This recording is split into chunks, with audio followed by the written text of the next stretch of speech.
Boeing's recent announcement that production would resume for the 787 Dreamliner has meant a more positive month for the American aircraft manufacturer, which many even label as exciting.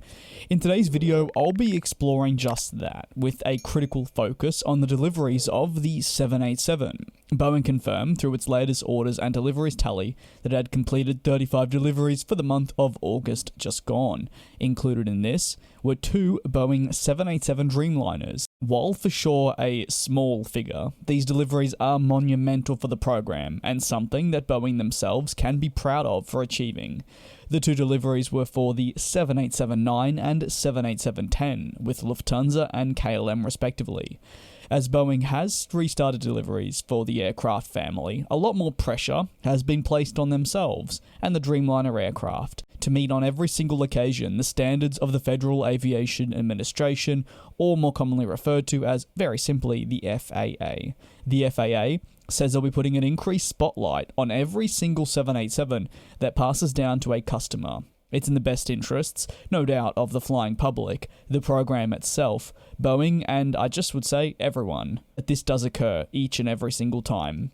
It will also no doubt mean that deliveries may not be as rapid as they once were, as these extra measures have been put in place. But it doesn't mean that Boeing is lacking in the delivery department for future years. Boeing has more than 100 total units awaiting delivery in the 787 family, and as you would expect, this is across each and every single variant, that being the -8, -9, and -10. However, an airworthiness certificate must be obtained for each and every specific 787 before it can be handed down to the customer. For example, an American Airlines 787 must obtain that certificate before it can then be delivered and operational with the American carrier. This is all part, though, of the many changes we've seen in how aircraft are certified following the subsequent incidents involving the MAX and 787 in the past couple of years. During August, Boeing also delivered a further 2 787s to American Airlines. However, these deliveries do not make the final tally for the month, despite being, I'd argue, among the most talked about. Why is this exactly? Well, they don't make the final tally as they were actually already contractually with American Airlines before I assume the groundings happened, so it doesn't count towards the August monthly deliveries.